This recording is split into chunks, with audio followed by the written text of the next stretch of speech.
This is the site of the village of Deir Yassin. The village is still intact.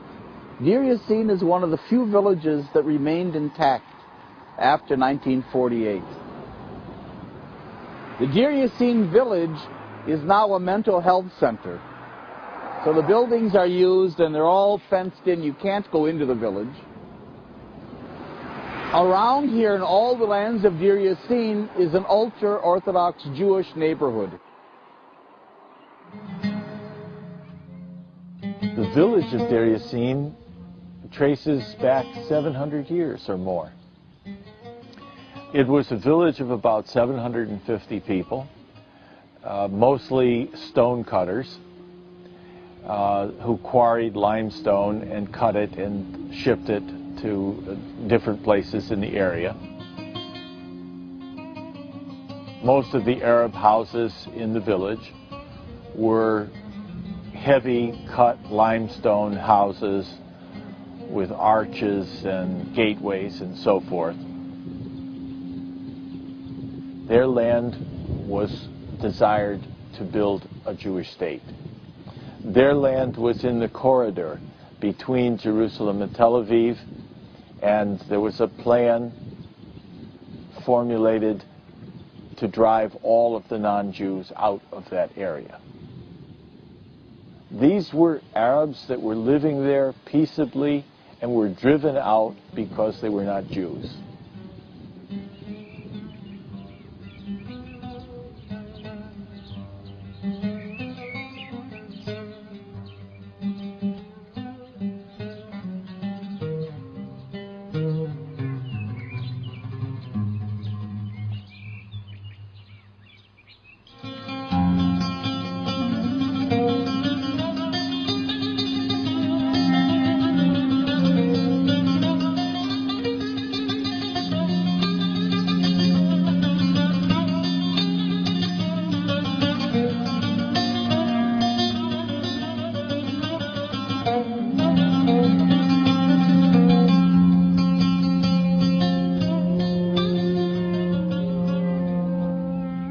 As the battle began, and it began at about 3:30 to 4 o'clock in the morning, many of the people from Deir Yassin, the younger people, were able to flee down the mountainside toward Ein Karam in the west. What they thought would be an easy target actually turned out to be much more difficult. 4 of their people were killed, and 32 were wounded. So they asked the Haganah for help, Haganah being the main Jewish defense force. The Haganah had originally not supported the attack on Deir Yassin, but they did agree to help to try to get the wounded out. The Haganah had a strike force, an elite force, called the Palmach. The Palmach sent 17 men with a 2-inch mortar, and within an hour they killed all of the resistance at Deir Yassin. It was at that point that the professional soldiers of the Palmach left the Irgun and the Stern gang, humiliated in front of real soldiers and angered by the loss of 4 of their own, began to systematically murder men, women, and children at Deir Yassin.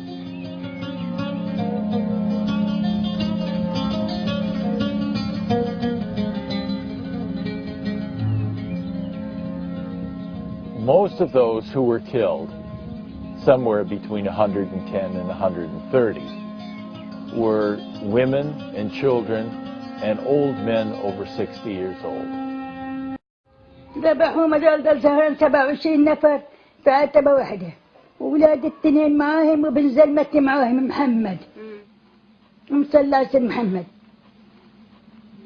Her family was Zahran from Akel. She lost 37 واحد خسرته من عيلتكم. مسلا محمد. They lose 37. They took men and boys, and there was a whole procession. Put them on trucks, and they did a whole parade down Jaffa Road. And they marched them downtown. All the Jews were standing and clapping and everything else, that we won this whole victory in Deir Yassin. And then they took them and they executed them, all of them.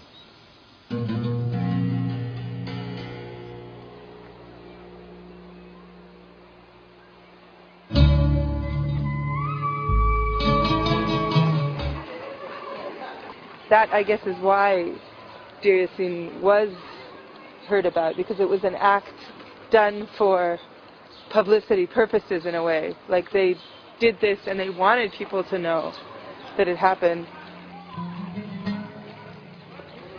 It's reported on April 10th in the New York Times.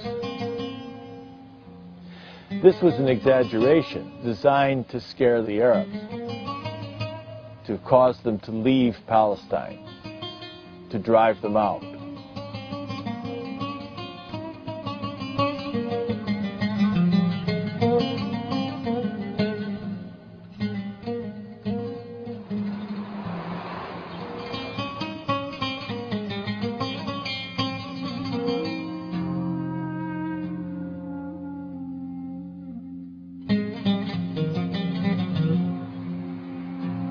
I remember stories of people telling us that in some situation where the Zionist movement has some actors who has relation to Arab villages, and they would come to the head of that village as a friend, and they will tell them, I heard secretly that the Haganah is coming tomorrow for your village, so take your family and go.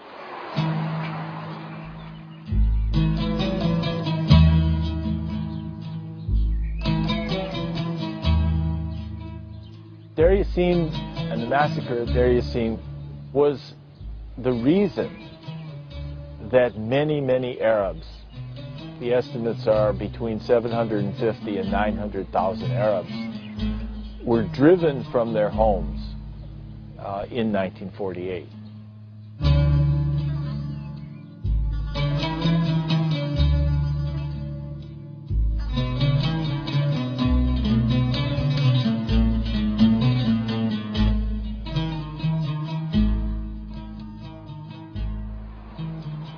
When Israel was created, it displaced another nation. It is not only that they started living in an empty place, but place Palestine and the villages and the mountains and the hills were inhabited by another nation.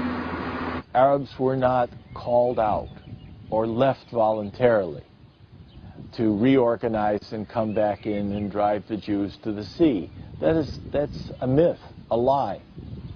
What happened in 1948? Why there is refugee outside? Not because we are, we choose to be refugee. We're forced to be refugee, They were ethnically cleansed. And those people today now are something like 3.5 million.